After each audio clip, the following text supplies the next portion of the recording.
Assalamualaikum warahmatullahi wabarakatuh.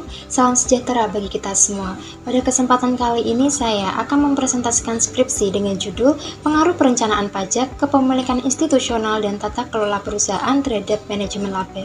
Perkenalkan, saya Tiana Nuria Antika dengan NIM 2005520127 dari Prodi Akuntansi dengan dosen pembimbing Ibu Ida Nurhayati, SEMSI.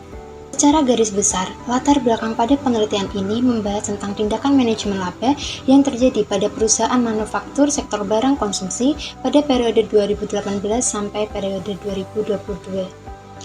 Di mana laporan keuangan merupakan bentuk pertanggungjawaban atas sumber daya yang dikelola oleh pihak manajemen yang nantinya akan disampaikan kepada pihak stakeholder. Tujuan dari laporan keuangan sendiri yaitu untuk mengetahui kinerja keuangan perusahaan dalam satu periode tertentu. Di dalam laporan keuangan memuat informasi penting berupa laba. Laba di sini dapat menggambarkan kemampuan perusahaan dalam satu periode untuk menghasilkan profit. Sehingga profit memiliki makna yang penting bagi pihak manajemen untuk dikondisikan dengan proses akuntansi agar mencapai tujuan perusahaan yang diharapkan. Proses akuntansi yang dimaksud adalah tindakan manajemen laba, yaitu memanipulasi total laba pada satu perusahaan dengan cara menaikkan atau menurunkan total laba pada satu periode tertentu.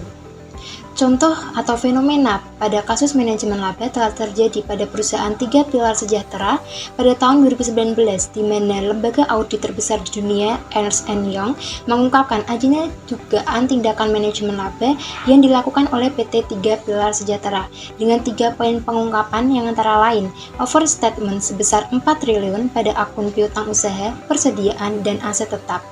Yang kedua, dugaan aliran dana sebesar 1,78 triliun. Poin yang ketiga, tidak ditemukannya disclosure atau pengungkapan secara memadai kepada para stakeholder. Selanjutnya, tujuan dari penelitian ini secara garis besar yaitu untuk menguji dan menganalisis pengaruh antara variabel independen dan variabel dependen antara lain perencanaan pajak, kepemilikan institusional, komite audit, dan profitabilitas terhadap manajemen laba sebagai variabel dependen.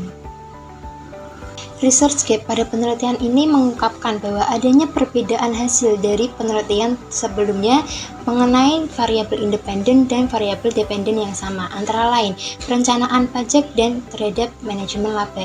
Telah dilakukan penelitian terdahulu oleh Ayani dan Lestari pada tahun 2019 dengan hasil negatif tidak signifikan, Omar Romantis pada tahun 2020 dengan hasil negatif signifikan, Febriani dan Khairunisak pada tahun 2022 dengan hasil positif signifikan. Selanjutnya, pengaruh kepemilikan institusional terhadap manajemen laba telah dilakukan penelitian pada Elizabeth Sugiarto Dermawan pada tahun 2020 dengan hasil negatif signifikan, Fionita dan Fitra pada tahun 2021 dengan hasil negatif tidak signifikan, Perdana pada tahun 2019 dengan hasil positif signifikan. Selanjutnya, pengaruh komite audit terhadap manajemen laba telah dilakukan pada penelitian Wanda pada tahun 2022 dengan hasil negatif signifikan, Fionita dan Fitra pada tahun 2021 dengan hasil negatif tidak signifikan, dan Perdana pada tahun 2019 dengan hasil positif signifikan. Selanjutnya, pengaruh profitabilitas terhadap manajemen laba telah dilakukan pada penelitian Cynthia pada tahun 2022 dengan hasil negatif signifikan.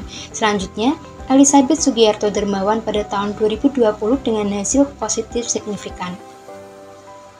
Berdasarkan adanya ResearchGate pada penelitian terdahulu, maka pengembangan hipotesis pada penelitian ini berbunyi, perencanaan pajak berpengaruh positif terhadap manajemen laba, kepemilikan institusional berpengaruh negatif terhadap manajemen laba, komite audit berpengaruh negatif terhadap manajemen laba, dan profitabilitas berpengaruh positif terhadap manajemen laba.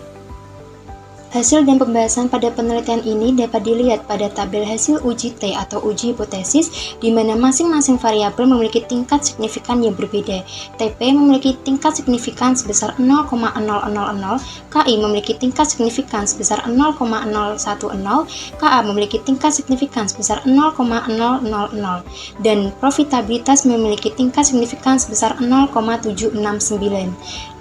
Dari nilai signifikan dapat kita tarik kesimpulan bahwa variabel TP, variabel KI, dan variabel KA memiliki tingkat signifikan di bawah 0,05, maka hipotesis 1, hipotesis 2, dan hipotesis 3 diterima.